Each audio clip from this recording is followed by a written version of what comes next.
Nous recevons à présent Maître Pierre Arbat pour notre rubrique Droit de la famille. Tout de suite.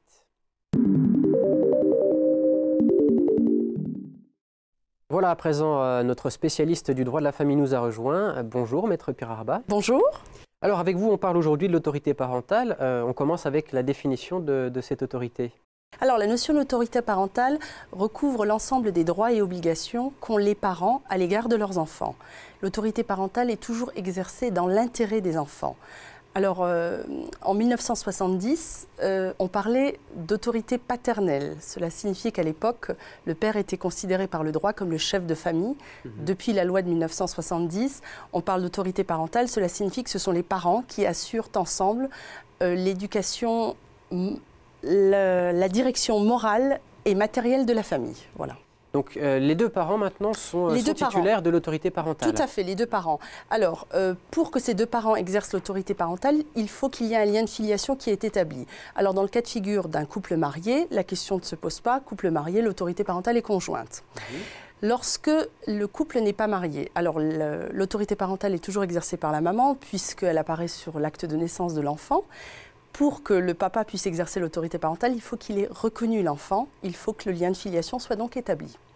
Lorsque la famille est séparée, cela n'a aucune incidence sur l'autorité parentale qui continue à être conjointe et les parents doivent continuer, même s'ils sont séparés, à exercer cette autorité parentale. Alors, il faut qu'ils continuent à maintenir des relations avec l'enfant et tout faire pour respecter le fait que l'enfant ait des relations avec l'autre parent. Est-ce que cette autorité, elle peut être retirée justement aux parents? Oui, elle peut être retirée. Et le fait qu'on retire l'autorité parentale, cela entraîne qu'on enlève tous les droits et obligations qu'ont les parents. Alors, ce sont des cas de figure assez isolés, assez rares, mais cela existe lorsque les parents ont commis des crimes et des délits, crimes et délits très graves, hein, bien entendu, lorsque les parents ont mis l'enfant en danger. Alors, mis l'enfant en danger, cela peut être par des mauvais traitements, une consommation, par exemple, habituelle et excessive de stupéfiants, d'alcool, ou par un défaut... Des cas extrêmes. Oui, c'est des cas assez extrêmes, ou par un défaut de soins à l'égard des enfants, également. Si on va un peu plus dans le détail, quel est le contenu donc, de cette autorité parentale? Alors, le contenu de l'autorité parentale, on le trouve sur les premières pages du livret de famille. Hein, lorsqu'un enfant naît, lorsqu'on se marie, la mairie remet un livret de famille. On trouve effectivement le contenu de l'autorité parentale. Alors, c'est bien expliqué. Les parents doivent protéger l'enfant, l'entretenir et assurer son éducation.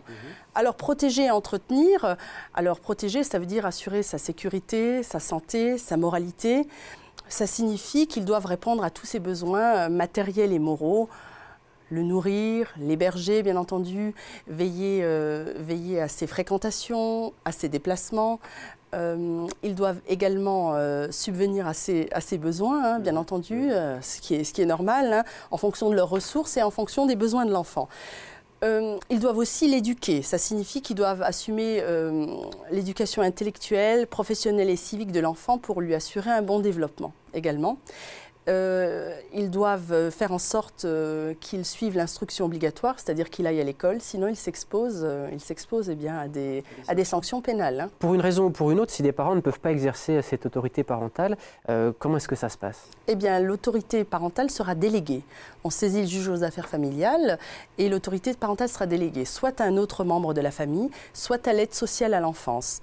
Alors, il faut qu'il y ait des circonstances, à nouveau, hein, c'est des cas de figure assez isolés, il faut qu'il y ait des circonstances qui l'exigent, comme par exemple des grands-parents à qui on a confié les petits-enfants, par exemple, lorsque les parents sont tous les deux incarcérés. Alors, ça arrive, oui. Ah oui, ça arrive. Il faut que les grands-parents puissent prendre les décisions qui s'imposent pour ces enfants, et pour ce faire, il faut qu'ils puissent exercer l'autorité parentale, à savoir pouvoir inscrire les enfants auprès d'un établissement scolaire, pouvoir signer pour une opération chirurgicale, par exemple. Donc, il leur faut l'autorité parentale.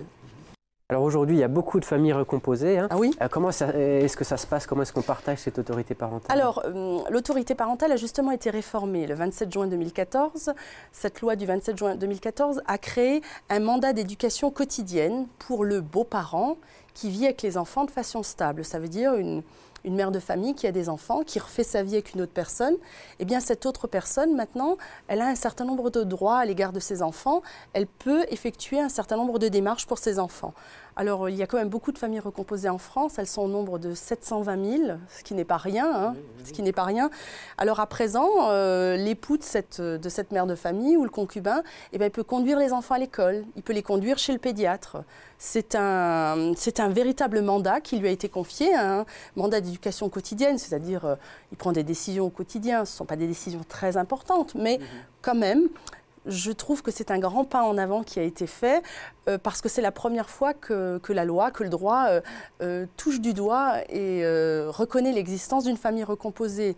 Et je pense aussi que c'est la première fois où on a fait un grand pas en avant parce qu'il y a un peu plus de 40 ans de ça, on parlait encore d'autorité paternelle. Hein, et maintenant, on parle de famille recomposée. Je trouve que le droit, la loi, s'est bien adapté à l'évolution de notre société et aux droits de la famille.